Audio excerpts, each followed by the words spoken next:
Bonjour à tous, ici Albangoisé Gaming, on se retrouve pour une nouvelle vidéo. Et donc sur cette nouvelle vidéo, ça va être donc sur mon compte rendu, donc un petit peu du bilan de l'événement de la KC Cup. Et donc du coup, on y va, c'est parti, let's go.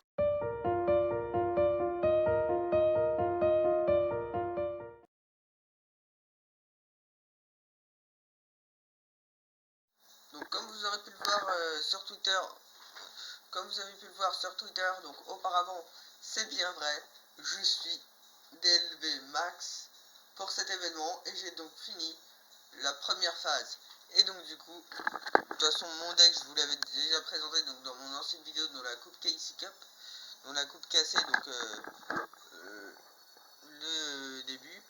Et donc c'est le deck, voici le deck que je vous avais présenté. Et donc du coup je vais vous expliquer donc à quoi ressemble la deuxième phase. Donc la deuxième phase j'ai jamais fait, mais j'ai déjà regardé des petites vidéos. Donc en fait c'est beaucoup plus facile que la première phase. La première phase ça se focalise au fait qu'il faut que vous soyez d'LV 20.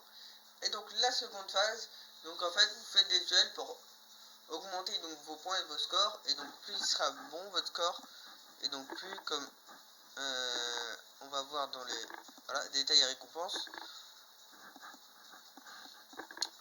Puis voilà, pour la deuxième phase, vous obtiendrez donc des icônes, des tickets SR prismatiques, des tickets rares, tickets prismatiques. Et donc vous obtiendrez donc l'icône que l'événement il sera terminé. Et donc du coup vous obtiendrez donc en première récompense donc l'invitation au WCS. Donc peut-être que se fera à distance comme avec le CCG, donc qu'ils font avec le remote duel, peut-être pas. Donc en fait c'était un très bon événement puisque ça permettait aux joueurs d'avoir chaque jour donc 50 gemmes de récompense et d'avoir un petit booster spécial qui vous permettait d'avoir donc comme récompense, donc on va voir au catalogue des cartes, donc Orbital 7. On va le voir ici, voilà. Donc le Orbital 7, voilà, qui était donc au petit booster. Donc lui qui vous permettait que quand cette carte est retournée face au dos, donc vous la posez en position de défense, on place un compteur en temps du chef et on peut retirer tous les compteurs pour que son attaque devienne de 2000. On peut changer donc son attaque, mais voilà. Donc en fait c'est pour le deck Photon aux yeux galactiques, c'est pas très utile. Et donc là du coup, maintenant que cet événement il est terminé, je vais essayer de beaucoup plus me focaliser donc sur le deck Photon, donc qui est utilisé donc dans cet événement, qui avait de très bons résultats, donc avec les vidéos que j'ai vues d'autres youtubeurs Duelings comme John Tony. Et donc du coup si vous voulez faire donc le même deck que moi, donc de mon deck Samouraï Supra lourd, et donc en fait, et que vous n'avez pas pu participer à cet événement, et donc en fait il y a le nouvel, excusez-moi, voilà, on remet la musique du dueling, c'est mieux. Et donc on va remettre le château DD Assaut. Et donc du coup le château DD Assaut, cet événement va vous permettre donc de débloquer votre petit il me semble votre petit Axel Brody, et vous pourrez avoir à peu près 50 gemmes de récompense. Vous pourrez aussi avoir donc à la loterie donc la nouvelle carte QR, donc le Prométhéor. Je vais vous dire son effet.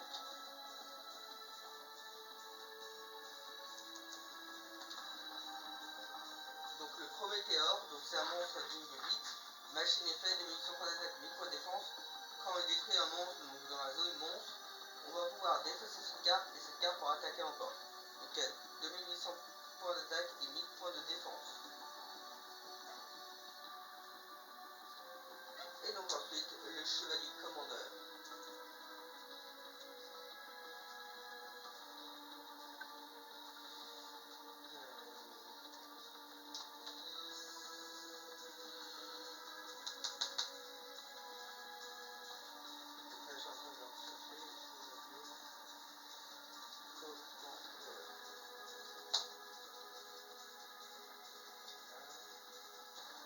Donc le chevalier commandeur qui a monté niveau 4 peut guerrier et famille de son point de défense. Donc il va vous permettre de booster vos monstres guerriers de 400 points d'attaque et si vous contrôlez un autre monstre, les monstres adversaires ne peuvent pas cibler cette carte avec une attaque. Ouais, ça c'est bon. Et donc du coup il y aura donc le château dédié à Assaut, donc c'est là où on va avoir une petite histoire. Donc moi je vais skip toute l'histoire. Donc l'histoire entre le combat on va dire entre Axel Brody et donc Jaden Yuki, et pas en mode Jaden Yuki, donc Jaden Yuki en mode ultime souverain. Et donc du coup aussi donc avec les fiches mission bingo vous normalement donc vous aurez au total sur cet événement donc comme récompense c'était alors je vais calculer les récompenses. Alors donc les récompenses de cet événement donc 15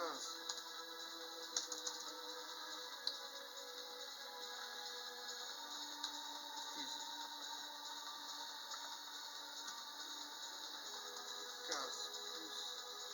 20 donc 35.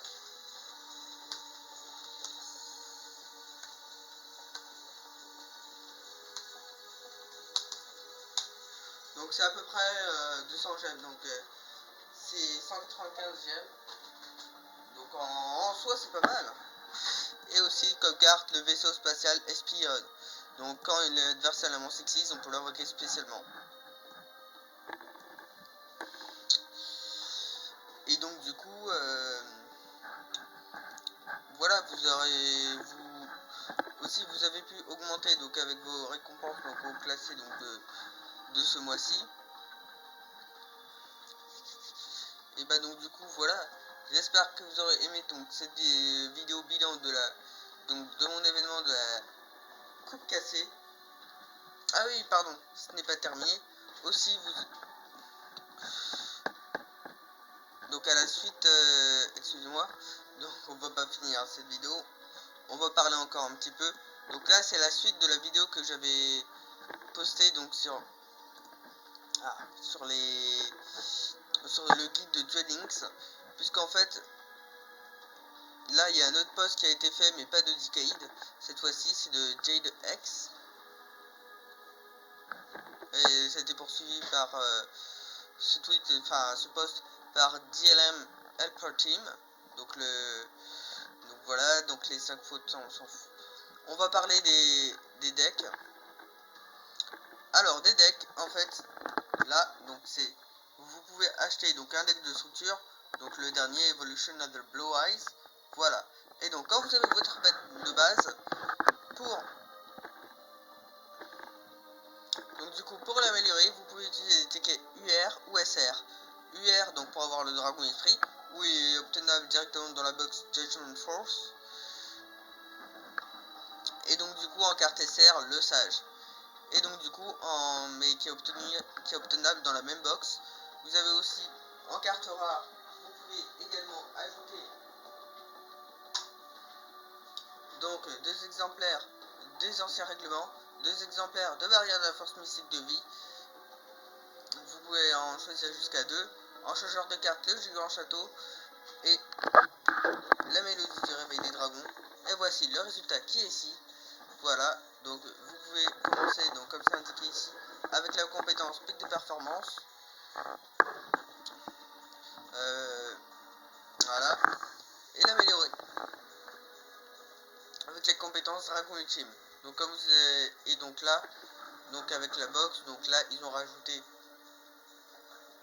Donc là il y a le Call, le Maytail, encore un autre dragon esprit, donc des providences ultimes pour annuler les effets des cartes magie piège de l'adversaire, carte de l'harmonie pour avoir vos yeux bleus plus rapidement sur votre terrain, ensuite le dragon ultime aux yeux bleus, donc que vous avez eu donc depuis votre deck de structure, qui va vous permettre d'aider une carte sur le terrain. Après on peut quand la pierre légendaire quand elle est au cimetière va vous permettre d'invoquer spécialement soit un dragon blanc aux yeux bleus ou soit l'esprit qui va vous permettre de bannir une carte adverse contrôleur ennemi pour gérer les monstres adverses, encerclement pour invoquer spécialement votre dragon blanc aux yeux bleus, dragon esprit, c'est une très bonne carte puisqu'il va vous permettre de gérer vos effets de carte du cimetière, mais attention, il faut faire attention à gérer le bon effet. Donc du coup aussi le sage par son effet, on envoie cette carte au cimetière, ou par le damoiselle que quand cette carte est ciblée par une attaque ou par un effet qui va nous permettre d'invoquer spécialement dragon blanc aux yeux bleus, quand elle est envoyée au cimetière, on peut envoyer la carte du dessus de votre deck au cimetière pour invoquer spécialement le luisant. 2 cartes barrière mystique de la force de vie pour réduire vos dommages à 0. Pour bannir une carte adverse, Michael. Pour aussi, il y a un autre effet de dragon esprit qui vous dit de sacrifier pour invoquer spécialement un autre monstre de type dragon et détruisez dans une phase. Et ça, c'est une petite combinaison avec vos dragons, donc aux yeux azur, permet de ne pas détruire. Donc vous pouvez les améliorer. Donc là, en achetant plusieurs boosters de Judgment Force et en ayant jusqu'à 3 exemplaires de la pierre blanche légendaire. Et donc du coup, voilà. Pardon, j'ai dû appuyer sans faire exprès sur la barre d'espace. Voilà, vous pouvez avoir donc dans la box Black Storm Rising, donc le carte de l'harmonie, et aussi Black Storm Rising. Ça, c'est un très bon deck. Donc peut-être que un de ces jours, j'arriverai à vous faire la version compétitive. Voilà, donc pour annuler les effets. Bon voilà. Aussi le deck, donc Chevalier Noble, qui est le meilleur deck du jeu actuellement. Donc avec mes draws. De toute façon, je vous ai fait une vidéo spécifiquement, donc vous pouvez l'améliorer avec un Canadia, réduction de karma ou barrière mystique de force de vie. Oula. Il y a mon... ça bug. On va rétablir à 100. Mais aussi la réduction de karma, vous pouvez l'utiliser dans votre deck dragon blanc aux yeux bleus. Ouais, c'est pas dit, mais réduction de karma, vous pouvez aussi bien l'utiliser dans ce deck puisque ça va vous permettre de défausser une carte, et en défaussant une carte, c'est très bien avec votre effet de votre pierre blanche ancienne légendaire. Donc c'est très bien. Et donc du coup, il y a quoi? Ouais, à la rigueur Canadia. Donc là avec les... Voilà, donc, et on peut l'améliorer donc avec 2 Custoneer avec qui a été rajouté dans la box Infinite Ray. Mais aussi, ce qu'il n'y a pas mis, c'est qu'il y a aussi le Lapin Sauveteur qui peut être une très bonne carte. Bon, donc du coup, j'espère que cette fois-ci, vous aurez apprécié la vidéo. Si c'est le cas, n'hésitez pas à cliquer sur le pouce bleu. N'hésitez pas à activer les notifications pour être au courant de mes prochaines vidéos, de vous abonner. Et on se dit à plus pour de prochaines vidéos. C'était Alban. Ciao!